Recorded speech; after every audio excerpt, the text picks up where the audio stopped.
हिरण्यकशिपु का संत पुत्र हिरण्यकशिपु के नेतृत्व में राक्षसों ने अनुष्ठानिक समारोहों के लिए शुक्राचार्य को अपने पुजारी के रूप में स्वीकार किया। शुक्राचार्य के दो पुत्र तांड और अमरक हिरण्यकशिपु के महल के पास रहते थे।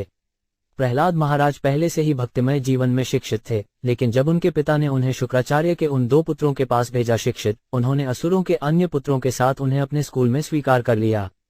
प्रहलाद ने शिक्षकों द्वारा पढ़ाए जाने वाले राजनीति और अर्थशास्त्र के विषयों को सुना और सुनाया, लेकिन उन्होंने समझा कि राजनीतिक दर्शन में किसी को मित्र और किसी को शत्रु मानना शामिल है, और इस तरह उन्हें ये पसंद नहीं आया। एक बार राक्षसों के राजा हिरण्यकशिपु ने अपने पुत्र प्रहलाद को अपनी गोद में लिया और बड़े प्यार से पूछा, मेरे प्रिय पुत्र, कृपया मुझे बताएं कि आप अपने शिक्षकों से पढ़े गए सभी विषयों में से सबसे अच्छा क्या सोचते हैं। प्रहलाद महाराज ने उत्तर दिया, हे असुरों में श्रेष्ठ राक्षसों के राजा, जहां तक मैंने अपने आध्यात्मिक गुरु से सीखा है, कोई भी व्यक्ति जिसने एक अस्थायी शरीर और अस्थायी गृहस्थ जीवन को स्वीकार किया है, वह निश्चित रूप से अंधेरे में गिरने के कारण चिंता से शर्मिंदा है। कुआं जहां पानी नहीं है, केवल पीड़ा है। व्यक्ति को इस पद को त्याग देना चाहिए और वाना में चले जाना चाहिए। अधिक स्पष्ट रूप से, व्यक्ति को वृंदावन जाना चाहिए, जहां केवल कृष्ण भावनामृत प्रचलित है, और इस प्रकार पूर्ण पुरुषोत्तम भगवान की शरण लेनी चाहिए। जब प्रहलाद महाराज ने इसके बारे में बात की, भक्ति सेवा में आत्म साक्षात्कार का मार्ग, इस प्रकार अपने पिता के शत्रुओं के शिविर के प्रति वफादार होने के कारण राक्षसों के राजा हिरण्यकशिपु ने प्रहलाद के शब्दों को सुना और उन्होंने हंसते हुए कहा, इस प्रकार शत्रुओं के शब्दों से बच्चों की बुद्धि खराब हो जाती है। हिरण्यकशिपु ने अपने सहायकों को सलाह दी, मेरे प्यारे राक्षसों, इस लड़के को गुरुकुल में पूरी सुरक्षा दें, जहां उसे निर्देश दिया गया है, ताकि उसकी बुद्धि वैष्णवों से प्रभावित न हो जो वेश में वहां जा सकते हैं। जब हिरण्यकश्यप के सेवक बालक प्रहलाद को वापस गुरुकुल ले आए, तो पुजारी राक्षसों दंड और अमरका ने उन्हें शांत किया।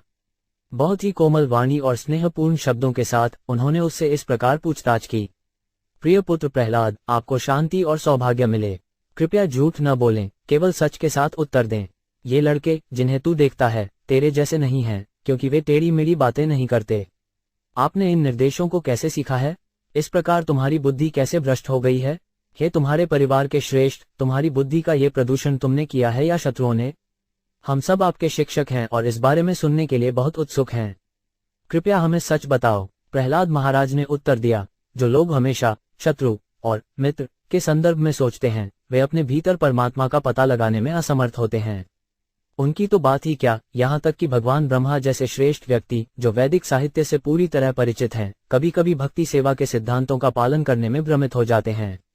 हे ब्राह्मणों, शिक्षकों, जिस तरह एक चुंबकीय पत्थर से आकर्षित लोहा स्वचालित रूप से चुंबक की ओर बढ़ता है, मेरी चेतना उनकी इच्छा से बदल गई है, भगवान विष्णु द्वारा आकर्षित होती है, जो अपने हाथ में एक डिस्क रखते हैं। इस प्रकार में कोई स्वतंत्रता नहीं है। महान आत्मा प्रहलाद महाराज अपने शिक्षकों तांड और अमरक से ये कहकर चुप हो गए। तब ये तथाकथित ब्राह्मण उस पर क्रोधित हो गए, क्योंकि वे हिरण्यकशिपु के सेवक थे। उन्हें बहुत खेद हुआ और प्रहलाद महाराज को ताड़ना देने के लिए वे इस प्रकार बोले, ओह, कृपया मुझे एक छड़ी लाओ। ये प्रहलाद हमारे नाम और यश को हानि पहुंचा रहा है। अपनी कुबुद्धि के कारण वह दैत्यों के वंश में सिंदूर के समान हो गया है।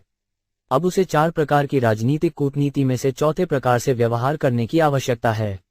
ये धूर्त प्रहलाद चंदन के जंगल में एक कांटे के पेड़ की तरह प्रकट हुआ है। चंदन के पेड़ों को काटने के लिए एक कुल्हाड़ी की जरूरत होती है, और ऐसे कुल्हाड़ी के हैंडल के लिए कांटों के पेड़ की लकड़ी बहुत उपयुक्त होती है। भगवान विष्णु राक्षसों के परिवार के चंदन के जंगल को काटने के लिए कुल्हाड़ी हैं, और यह प्रहलाद उस कुल्हाड़ी का हत्था है। प्रहलाद महाराज के शिक्षक तांड और अमरक ने अपने शिष्य को कई तरह से डांटा और धमकाया और उन्हें धर्म, आर्थिक विकास और इंद्रिय तृप्ति के मार्ग के बारे में सिखाना शुरू कर दिया।